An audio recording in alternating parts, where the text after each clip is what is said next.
If you're a natural-born marketer, you're one lucky son of a gun. If you're like most people, marketing, especially online marketing, is about as appealing as standing in a police lineup. The May Create team of creatives has transformed websites and digital marketing from craptastic to fantastic since 2005. Our podcast, Marketing with Purpose, makes sense of marketing so you can make purposeful decisions instead of carrying on with the same old crap you've been doing. And now your host, Monica Pitts, founder of May Create, with another episode on how to make your marketing not suck. Hi, and welcome. I was excited. Hello.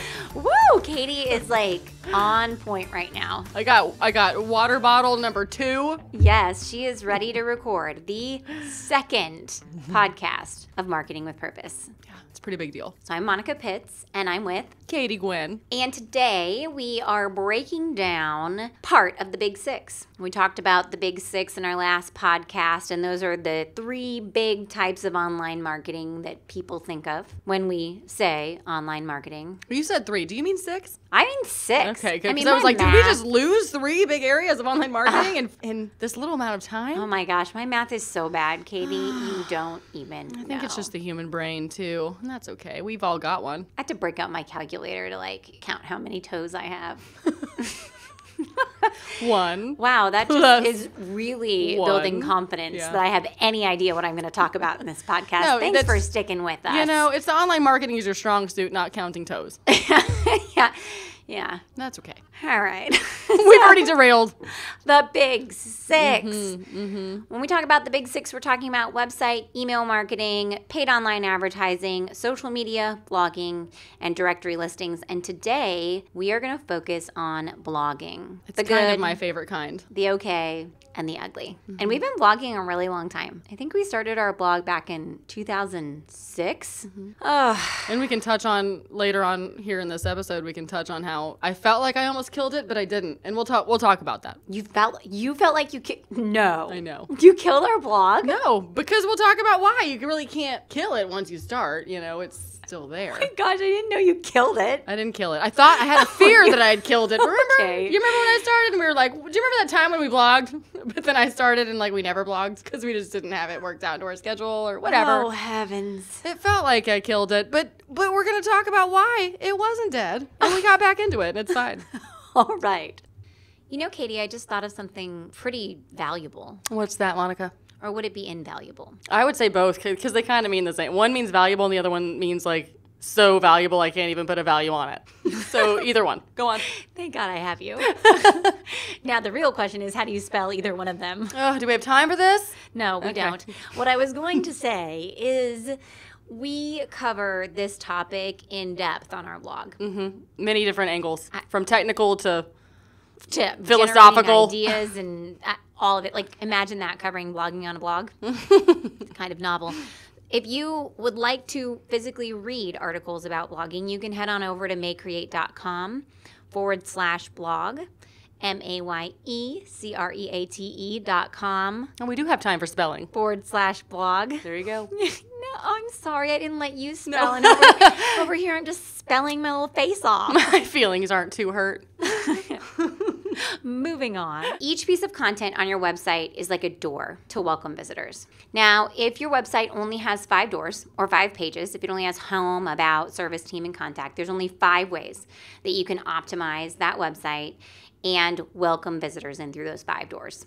Now imagine that you have thousands of pages on your website. That means you have thousands of opportunities to welcome people into your website through all kinds of different topics that they might be interested in learning about. Oh, yeah. I like to use the example of a concert hall. If your website only has 5 pages, it has 5 shows that it can offer. So it can only attract the music enthusiasts of those 5 different shows. Now, if you have thousands of pages, then you can attract the music enthusiasts of thousands of different shows, all at the same time. I like that analogy. Now, if you're not into concerts, Ugh, as soon as I said I like that analogy. Go on. what's better, 5 pieces of candy or 500 pieces of candy? I like this analogy better. I guess that depends if you're on a diet. I'm not. Okay, I'll so take the candy. What about steaks? 5 steaks or 500 steaks? Oh, God. Do I get a t-shirt for eating 500 steaks? Either way, I'll take the 500. Okay, so if you're a vegetarian, then what's better? Like 5 friends or 500 friends? I think whether you're a vegetarian or not, 500 friends is better than 5. Because you're not eating your friends. No, I'm certainly not. That is yucky. Yeah, don't do that. Okay. That's illegal. Okay, so I rest my case. Pro I of think blogging. we've proven everything about the good It's of a great blogging. way to get people to come in to your website. Yep. More is better in this case. Yes. Another great thing about blogging is it meets people where they are. Now, what do you mean where they are? Think about what we usually put on a service page on a website. Who's that content talking to? People who it must have gone as far as to click on the page with the name of the service, so they're got to be somewhere above the beginning of the funnel if they're collecting data. They're collecting information. Yeah, they're in a place where they're gathering information. Yeah, right? and they're probably evaluating you against your competitors. There you go. So your blog, depending upon what questions you're answering in it and what you're talking about, can talk to people who are at the very beginning of the buying cycle or even potentially before the buying cycle even starts, because they might not know that the thing that you do offers a solution to their problem. Then as the buying cycle continues, they're wondering things like, what's the square footage of the back seat of a Toyota Highlander? Can you put a car seat back there? Yeah. Think about how much car buying has changed in the last 10 years. The first car I bought in 1998, I went down to the car dealership. My dad introduced me to this guy named Joe. And Joe said, how much money do you have to spend? And I told him. And he showed me 3 cars that I could pick from. And so I bought a truck because why wouldn't cool. you buy a truck? They're the best. Really? And then I had to learn how to drive a 5-speed, and it was a horrendous mess. And I definitely ran my truck into another car while going up a hill. Oh, that sounds like a challenge. So I should have never taken that way to school. Anyway, now when I go to buy a car, like I knew what the trade-in value was on my current car. I knew what vehicles I could get in my price range and what dealerships offered them. I knew whether I should buy a new car or a used car based on the incentives that are currently offered. I literally knew the square footage of the back seat of the Toyota Highlander before I went in and test drove the car. Like, that is a hugely different experience. Like, it was like I walked in there and they said, what color do you want to buy your car in today? They just skipped over all the other stuff because you'd already taken care of most of it because we're in a different time. We really are. And so all of those articles that I read all along the way helped me fill in the blanks to make this buying decision. And that is how your blog can meet people where they are. And it's also how it can be like a salesperson. Any time of day. Like, they don't have to be there to answer the phone. Yeah, and at every stage. Any time of day, at any stage, you've got salespeople out there as blog posts answering questions for people. And in that same way, it's great for search engine optimization. People, as they're going through their buying journey, are searching for the questions that they have right now. And each page on your website is going to optimize for a set of terms that are related to one another. And depending upon how far-fetched those terms are from one another, Google does not associate them with the other. So, for example, if I search for pizza, I get pizza restaurants. If I search for gluten-free pizza, I get recipes, which is crazy because how far away are those two search terms, right? Right. Now, if you have a blog, you can speak to gluten-free pizza, right? And if you have a website, you're speaking to pizza. It's so clear. Totally clear. And also, your blog helps Google understand what you do.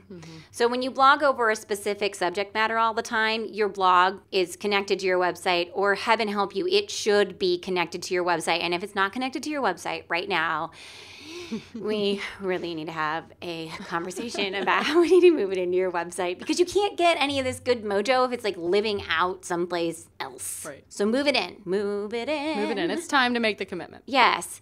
As you release content regularly, Google's algorithm recognizes the cadence, and in turn it adjusts the frequency with which it goes out to your website and it indexes your pages. And the more often it indexes your pages, the more pages you have to be found in the search engine. The more shows are showing at that concert. Yes. Yeah. And the more that you show concerts, the more that it knows that you show concerts. That makes so much sense.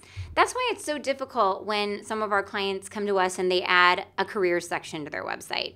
They're like, well, we want people to be able to find these job opportunities in Google when they search. And I'm like, well, I want people to be able to find your job opportunities in Google when you search, but I think you're going to need to put them on an actual job board to get that to happen. And they're like, why? We're putting it on our website. And I'm like, well, Google thinks that you're an engineering firm. It doesn't think that you're a job board. And so it's not scouring your website continually looking for job opportunities to serve to people. It goes to these reputable job boards first to publish that content. And it's the same thing with an events section and that type of thing. It can be a little tricky, but... Another thing that's wonderful Right. is that even if you stop blogging, the traffic does not stop. Hey, yeah, remember what I said earlier about almost killing our blog? And then finding out that I didn't because you guys had blogged for so many years before I started that it carried us through that really dark depression of me having a hard time blogging on our website? You have no excuses. No. No. Yeah, we have our priorities straight We got it figured out we now, are for sure. Blogging Yeah. friends. We Check our frequency now over the last year. You'll be impressed. We do it. I know. I'm going to sound like a complete fruitcake right now. I have went out and tracked in spreadsheets. Yes. It sounds like you. Yeah, Yes. it does. I went out to multiple websites of our clients who blog regularly, who blogged and stopped, and who do no blogging. And I have to say that the people who release content regularly, always have an upward trend of traffic. The people who released regularly and then stopped plateaued. And after a really long period of time, it did start to trickle back down, but not that fast. Yeah. Not the same thing as if I were running ads and then I turned them off.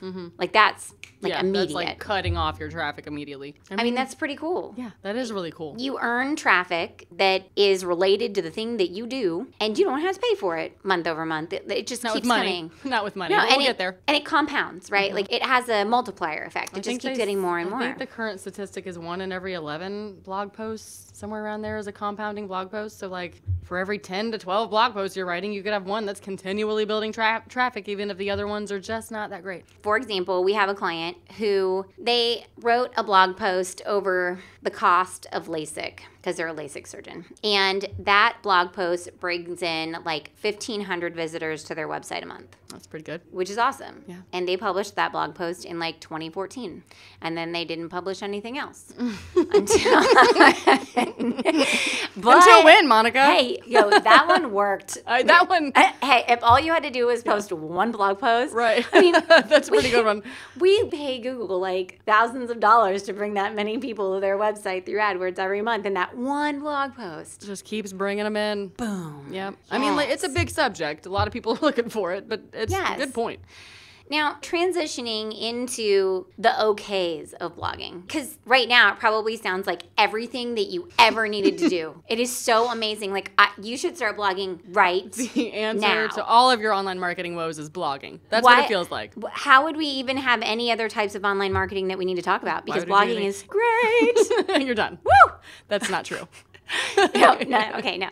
So here's the challenge. While blogging does have a multiplier effect, it takes time. You're not just going to publish a blog post and then suddenly have 1,500 people a month going to it or 20,000 people a month going to it. That is not how it works. It is a slow and steady build. And you marathon. Have to, exactly. It's a marathon activity. You have to continually be posting so that you can reap the benefits of blogging. So, for example, our client that, posted once in 2014 and then came back and started posting again a few months ago.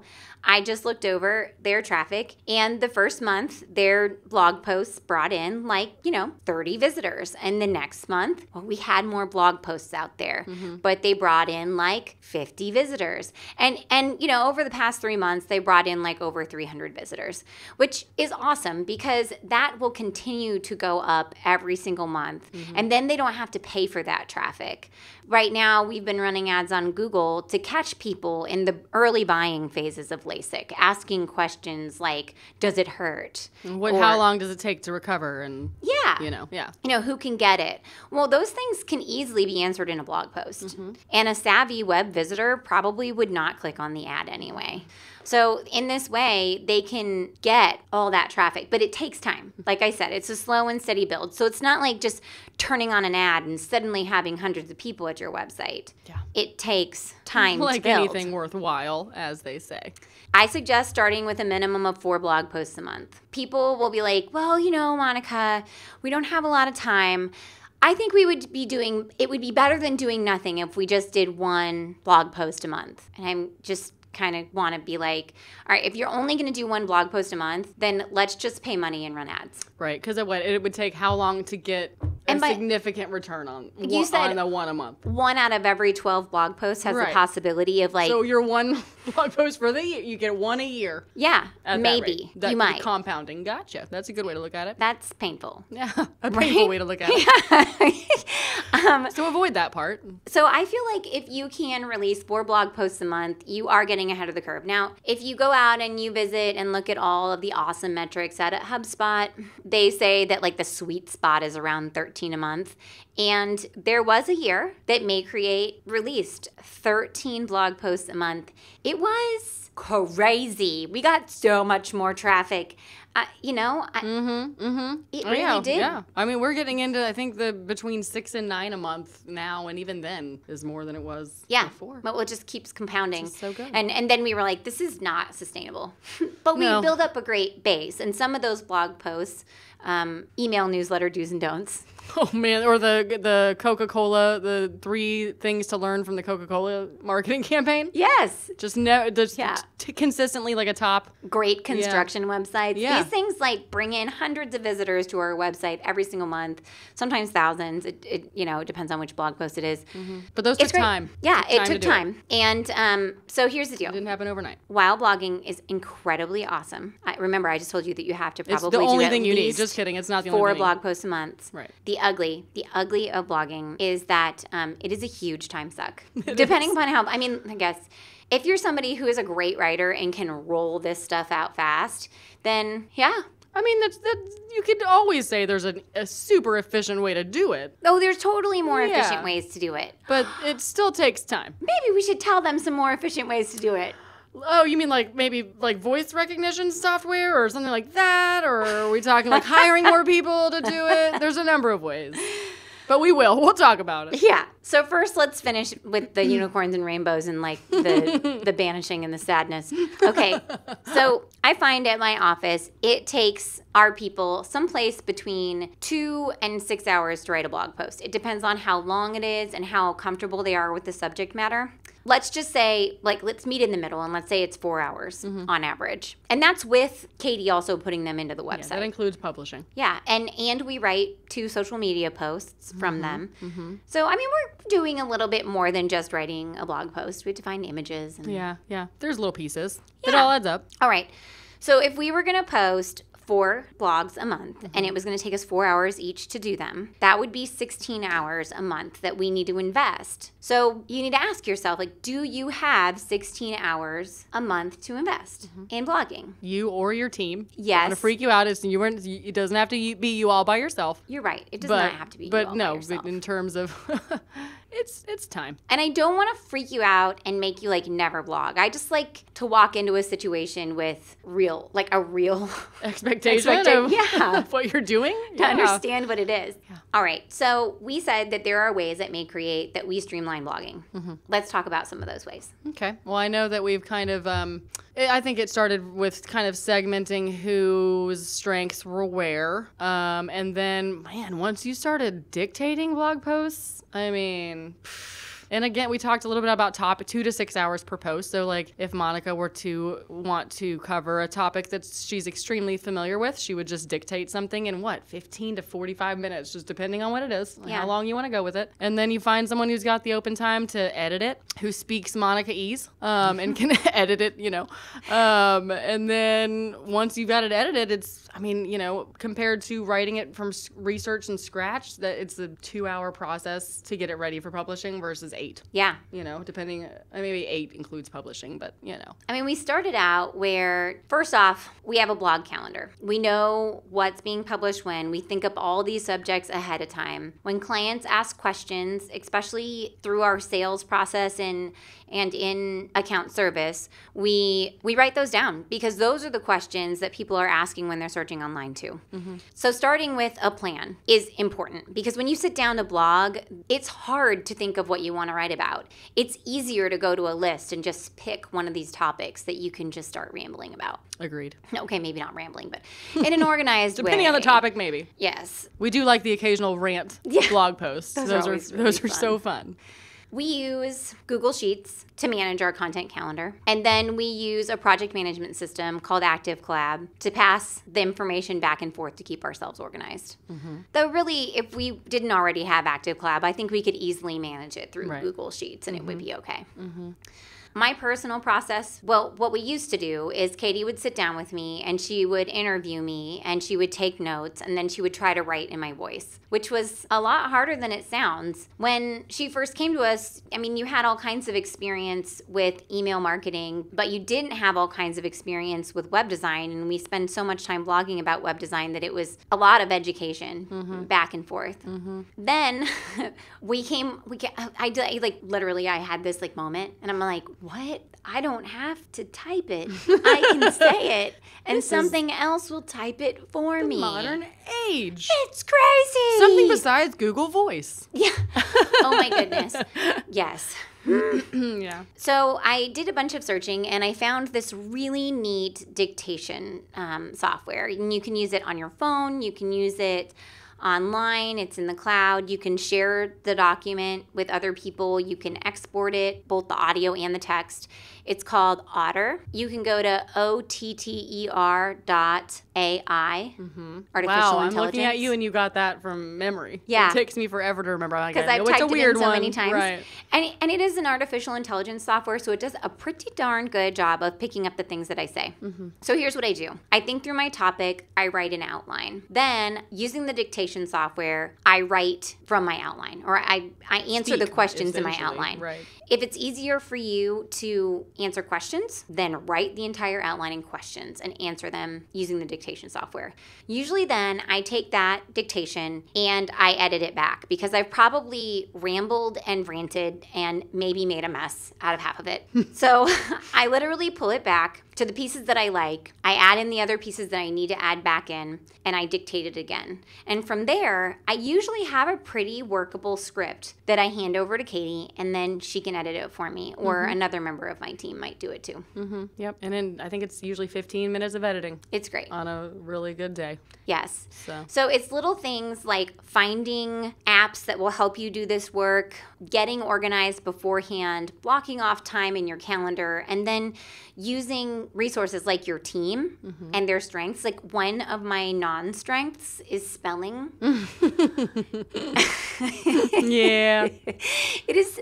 I will spell the same word 4 different ways in the same document. Yes. While Katie is our resident spelling bee champ. I mean, first grade, but I'll take it. It carries through for a lifetime for me. Did you only have to compete against first graders, or did... It was just first graders. But I beat my twin sister, and that was not easy, because we're, pretty similar intellectually, so. Well, you're good. See, she's I nailed a great it. speller. I have a trophy to prove it. Ladies and gentlemen, she has a trophy. It's no big deal. She can spell. It's kind of a big deal. Yes. But yeah, use those assets. All right. So hopefully today you can better grasp the idea of why you might blog and have a realistic expectation of what to expect if you just jump on into it, how much time, and then also think through your process, and maybe our process can help you develop one that will become effective and efficient for you to manage and roll out that blog content. Yeah, there's definitely a post about it, about how we publish things even to streamline that piece of it. So there's stuff out there. So in our next couple podcasts, we're going to continue to break down the individual types of online marketing. And we might throw in, a website or two. Yeah, we got to tie some of this back into the website. I mean, clearly your blog should live on your website, and it'll be the home for your blog. But I mean, we'll definitely get into some other great things that taking care of your website will do for your online marketing. If you loved this subject matter and want to read more about it, you can hop on over to our blog, maycreate.com/blog. Thank you so much. I'm Monica Pitts. I'm Katie Gwen. Go forth and market with purpose. Thanks again for listening to Marketing with Purpose. Head over to mayecreate.com, MAYECREATE.com. Yeah, you heard me right, MAYECreate.com for podcast notes and more resources to grow your business. Don't let your marketing suck. Get your pride on, market with purpose.